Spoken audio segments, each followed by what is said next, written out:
Hello everybody. In 2020, Christmas was on a Friday, and normally I upload on Fridays, so this video will probably go up on Sunday or Monday because Christmas threw everything off. But something I got for Christmas was that Breakfast Club poster back there.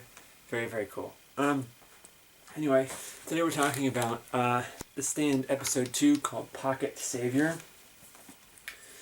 And something that I noticed that became evident in this episode that I didn't mention about the first episode because I didn't know. These early episodes kind of have the pattern of following the story of one of the protagonists and following the story of one of the antagonists. And so, basically, you have in the first episode, it was Stu and Harold. And you could make a case that it was also Fran, but I would say that, especially early on in the story, Harold and Fran's stories are inseparable. So either you have Stu and Fran or Stu and Harold. Either way, there's two main narratives going on. And in the second episode, it's Larry and Lloyd. And as we later find out, Lloyd becomes Randall Flagg's right-hand man. Present day, which we just established last week, there are three main parts of the story, and this is kind of in between. Could either be the end of part 1 or the beginning of part 2, as Larry shows up at Larry and his group arrive at the Boulder Free Zone. The reason I say this is before this flash forward takes place before the flash forwards in episode 1 is that I don't think that the shots we have of the free zone, which aren't that many in this episode, I would say that it doesn't look as developed in this episode as in the first episode. So that makes me believe that this takes place before those. Anyway, Larry's group, they're settling inside like a surplus store. He is grilling on a gas grill, like he's making burgers. I don't know if that's what a good thing he's supposed to be doing inside. I don't know, maybe it is. But that doesn't seem like that's a good idea. Anyway, we see in his tent, specifically, he has Joe and Nadine. Now I want to talk about Joe for a second. In the book, Joe's one of the most unique characters in the story. When Larry and Nadine first run into him, he's this feral child who just runs around in his underwear with a knife, and but then he bonds with Larry over the guitar, as we see later on in this episode.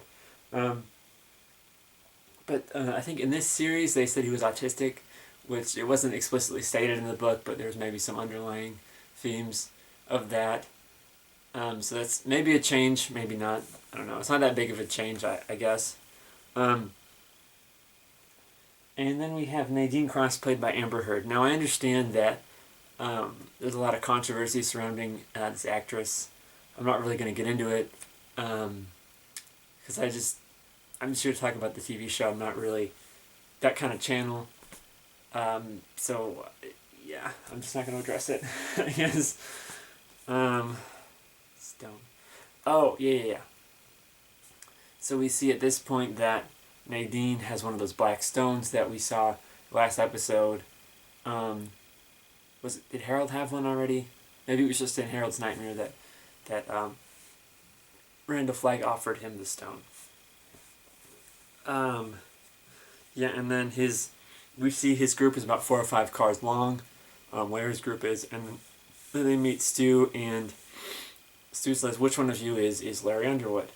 And we realize that Mother Abigail knew about 5 people before, she knew specifically the names of 5 people that were going to arrive.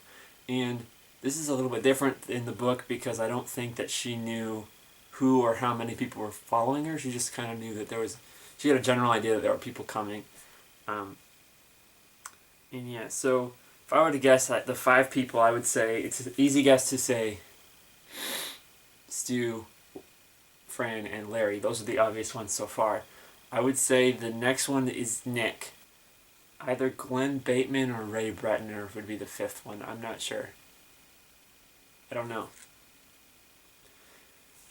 But if we have another one of these flashback episodes where it shows the backstory of a good guy and a bad guy, I would say that for episode 3 it'd probably be Nick. But I don't know who the bad guy would be because there aren't that many main antagonists in the story. It's mostly the protagonists. We flash back to Larry in the beginning of part 1, which is where we spend most of the time of this episode. And he is doing a lot of drugs in the green room of the backstage. And the green room is, for those of you who don't know, it's where performers, whether it's on a TV show or a talk show or a concert, is where the performers kind of hang out and eat snacks and stuff while they're waiting to go on stage or perform or whatever. And so this has changed a little bit from the book because in that, Larry goes out to the West Coast to kind of seek his fortune and become a rock star. But as soon as it takes off, he gets in a lot of trouble with drugs and all that weirdness. So Wayne, we see him played a little bit quite a bit differently in this than in the novel. He says, just listen, go back to your mom in New York and I can handle everything in LA.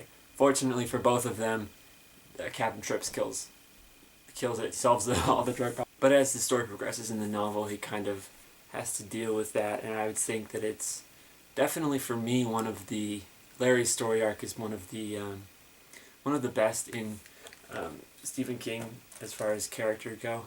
But anyway, in the show it's a little bit different. He appears that he never left New York, but instead he followed his career there. And the fascinating thing here is that instead of Wayne being sort of a helping mentor, I guess you could say, character, in the novel they changed him to be, well, in the show actually they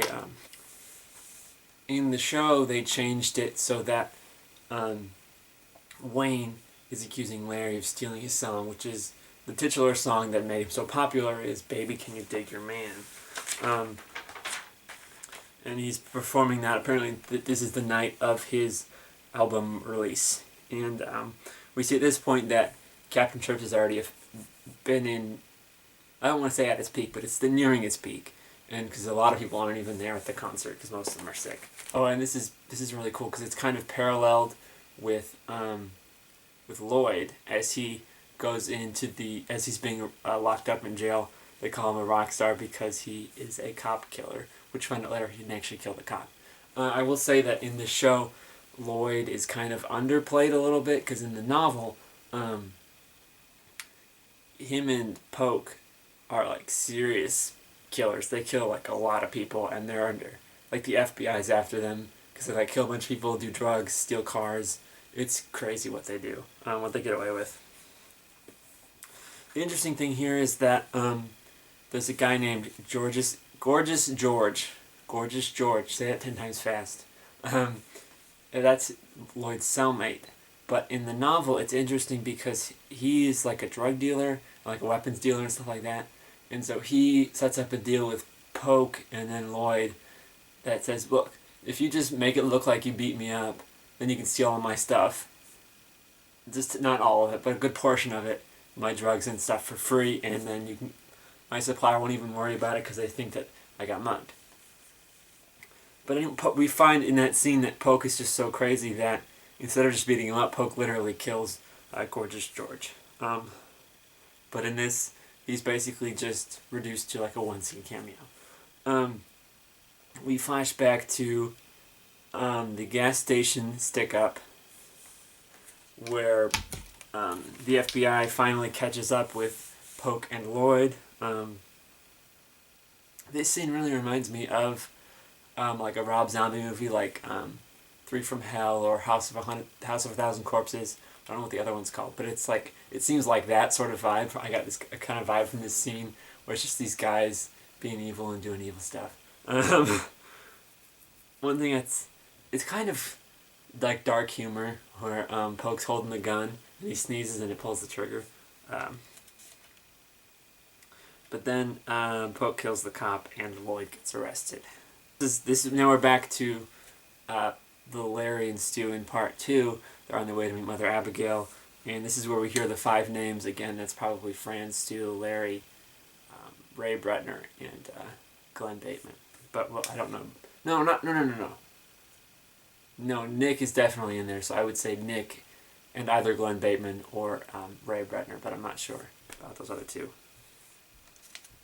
Larry says that he's been following Harold's signs across the country, and this is one of the things that I wish they told the story linearly, because we would have been able to see that, and so later on when he finally meets Harold, that moment would have had more levity to it, because we would have experienced it in a linear series of events, but that's not what we got. Instead it's non-linear, and it jumps back and forth between timelines. Yeah, and so then we get this scene with Fran, Nadine, and Joe, and this is something interesting because in the show, Nadine is blonde, and we only see Nadine in the present. I guess the present doesn't make any sense. I would just say part 2. We only see Nadine in part 2, and so we don't really see her when she meets Larry. Maybe we'll get that later on. But in the novel, she has like dark brown or blonde hair. No, dark brown or black hair, and as Randall Flagg sort of, I don't think pervert's a good word, but as she gets more into his grasp, her hair turns from black to white. And it just starts with a little strand, but then it slowly gets all white.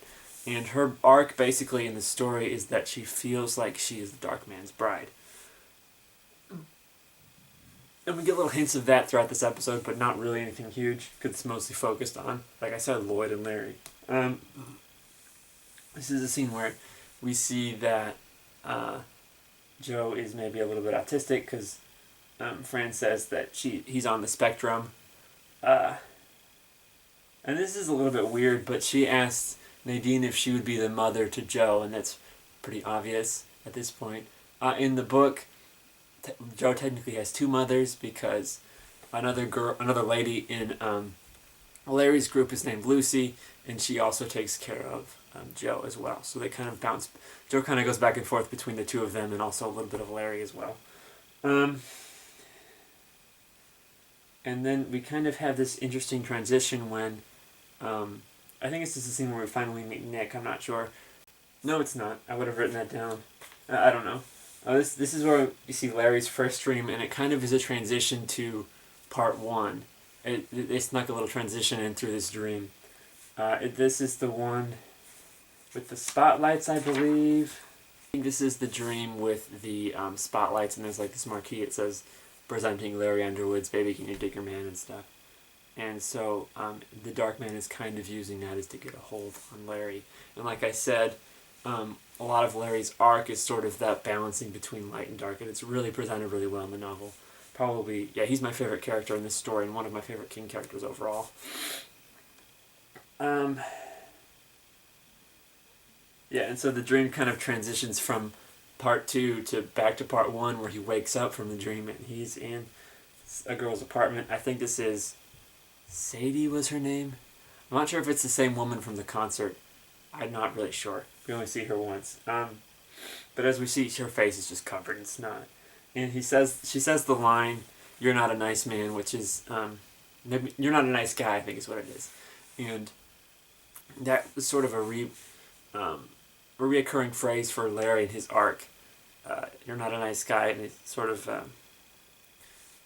yeah, that's just a phrase, because, again, like I said earlier, his arc is very much walking the line between light and dark.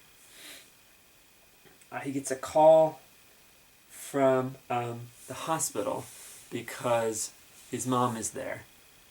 And as we see, I don't remember in the novel if she ever made it to the hospital or not. But anyway, the hospitals are completely full, and he's like, "I'm looking for Alice Underwood." And the nurse is like, "Good luck, man. I don't know. There's just too many people here." Eventually, he finds her, and he just kind of carries her out of the hospital because there's just so much going on. Normally, you probably wouldn't be able to get away with that, but because the world is literally ending, I guess, whatever. Yeah, she's absolutely just disgusting. Face all nasty, and her neck's all swollen up.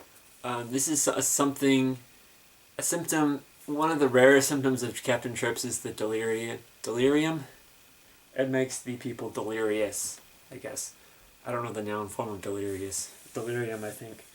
He takes her home, and then this is where we run into Wayne, and he's in the rain, and he has a gun, and he's like, I'm going to shoot you, but for some reason he lets Larry carry his mom inside and watches her die, I guess. And this is a line that it's just a small line that we hear in the background. It's kind of interesting. It never gets really touched upon again, but I guess it's like a police siren saying that there's enforced curfews, and they will be enforced lethally, I think. So it's, they're like hurting and killing people out there because they got after dark, which is something we see a lot of in the book. The military and the police are trying to cover up this disease as much as possible because they made it, and so they feel kind of responsible for it, and so they don't want people to find out about it. So they're like killing people, like reporters and stuff. It's wild. So then basically back to back, we see both Larry's mom and then Wayne. They also die from captured trips. Although Wayne doesn't seem to be displaying as many symptoms as his mom did, so I guess that's good for him.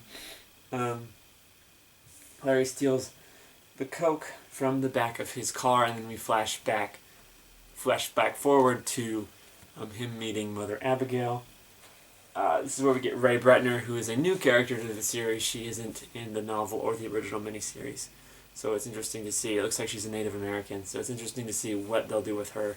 But we also see Nick Andros in this scene. He's deaf and mute. Played by, can I remember the guy's name?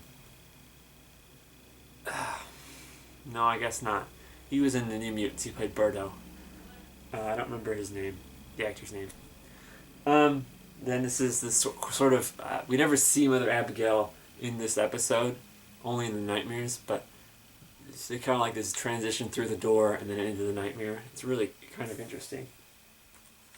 This is the one with the rats, I think. There's a bunch of rats. This is the only scene where we see Mother Abigail in this entire episode. In that part. Larry wakes up in the park, and this is the part where we meet Rita Blakemore. Let's go back a little bit, actually.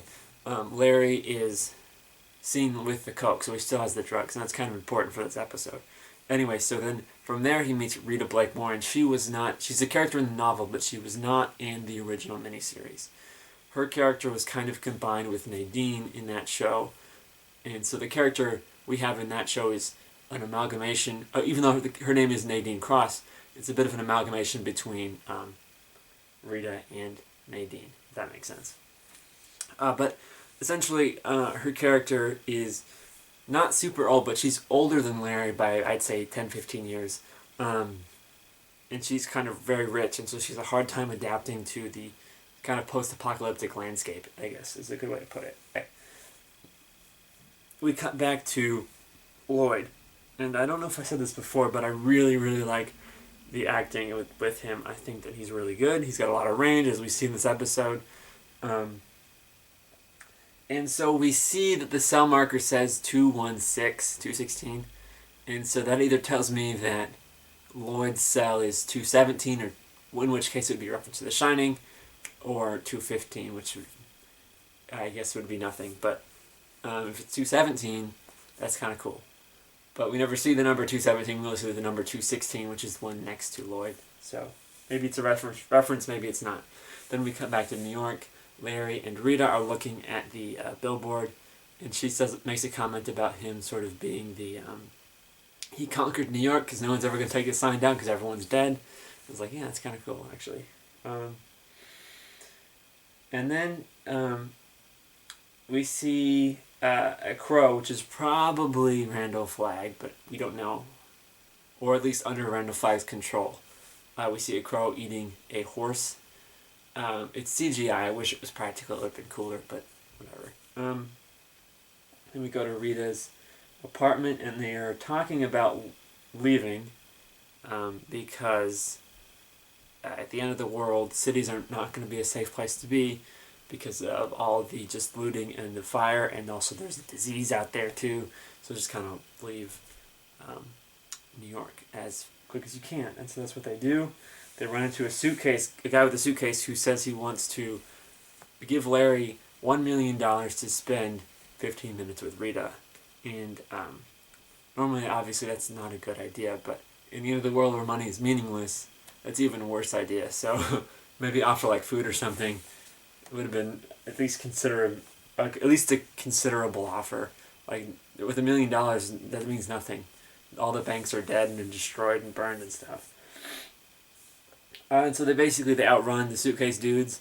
They go into the sewer, and so this is kind of a reference to, there's a scene in the novel when they leave New York, they go through the Lincoln Tunnel, which is just jammed full of dead bodies and cars, and the scene is played to a similar effect, where it's dark, Larry loses his cell phone, Rita loses her lighter, and so it's just dark, they don't have any light, and they're just kind of stuck. Larry says, just pretend you're the Teenage Mutant Ninja Turtles, which, I mean, I do all the time, so it works for me, I guess. Rita loses her lighter, and she gets scared by a bunch of rats, and she's like, look, I'll just go back up and face the suitcase guys, I have a gun, and then Larry's like, okay man, you do that, you're too much of a hassle for me, and so this is kind of an interesting dynamic, because but we see like immediately after, he's willing to go to a great length to keep his drugs dry, all the drugs he stole from Lloyd, and so basically, he doesn't outright say it, but he's sort of implying that Larry cares more about the drugs than he does for Rita. And then the next scene is also about rats, so if you're afraid of rats, this is not a good show to watch.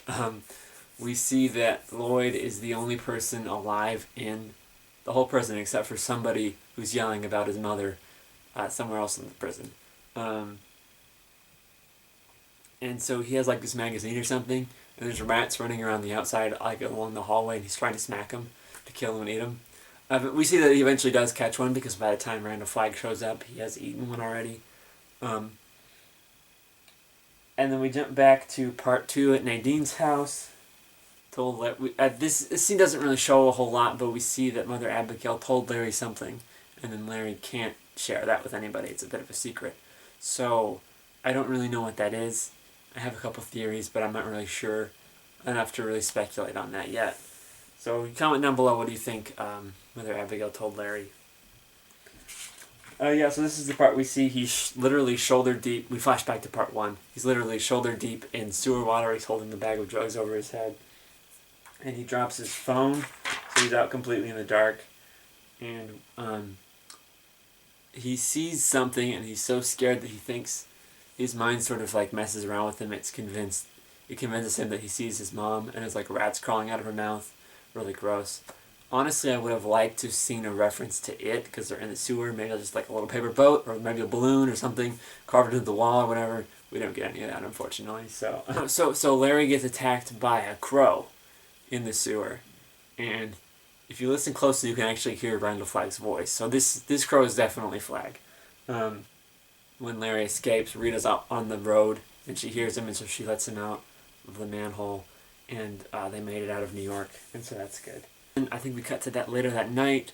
They have like a tent. They're hanging out under an overpass, and we see that her name is Rita, and she ODs. And so I don't know if they'll actually show it, but it's very implied that she's drinking alcohol and doing a bunch of drugs, and so she probably dies. And this is because she just can't handle this sort of post-apocalyptic wasteland, and so she'd just rather kill herself. It was kind of hinted at the dialogue. And so in the book, it's the opposite. We never see her actually overdose, but Larry actually finds her in her sleeping bag, and she's just like throwing up. There's like drugs all over her face, and there's just vomit everywhere, and she died. So we never see her take the drugs, but we see her dead. And this show's probably the opposite. We see her take them, but we never actually see her dead body. Back to part 2, where Larry and Harold meet. Like I said in the previous episode, Harold is highly regarded in this society, and that's no exception with Larry. Larry's like, oh, I followed your signs here. And at first he actually thought, at the beginning of the episode, he thought that Stu was Harold, because his idea of Harold is something completely different than what he actually is. Because Joe doesn't even want to look at Harold, so that indicates that he has some kind of, maybe even The Shining, some kind of ability to indicate right between who's good and who's not good. This is where they kind of talk about their troubles and their lady troubles and all that. Harold says that he broke up with Fran, even though they technically never were together, although in Harold's eyes they were. And Larry says he also lost a woman, although he literally lost her. She OD'd. We know that because she isn't in the present day. We got back to Nadine at night, and she's looking at, it was like a whole bunch of board games. I noticed one said Trivial Pursuit at SNL edition. I thought that was kind of funny. Anyway, so there's a whole bunch of, like a game wall, and she picks up the planchette board, which is essentially an Ouija board. And in the novel, she uses a planchette like twice, I think maybe even 3 times. That's her main way to communicate with Randall Flagg. And so then we cut back to, this is the final scene of the episode. Flagg finally meets up with Lloyd. And I just love the way that Lloyd is portrayed. And in this scene, I do really like Randall Flagg. The way he delivers the line, "I'm real, baby." It's like, if you read that "I'm real, baby," you maybe like, you think like, "Oh, I'm real, baby." But he sort of delivers it more subtly, like, "I'm real, baby." I don't know. Does that make any sense at all? But the line delivery is perfect. And then the episode ends, this is really cool, with Randall Flagg is saying, "I believe this is the beginning of a very beautiful friendship." So, let's cut back a little bit. I skipped ahead. Randall uses his stone to turn into a key, and he unlocks the key to open the door, because Lloyd agrees that he wants to be his right-hand man as long as he'll give Lloyd some food. And he does. And so that's when he says, "I believe this is the beginning of a beautiful friendship," which, if you don't know, that's the line from Casablanca, which I had the poster for that up there. Great movie. So, yeah, if you didn't know that, that's what that's from.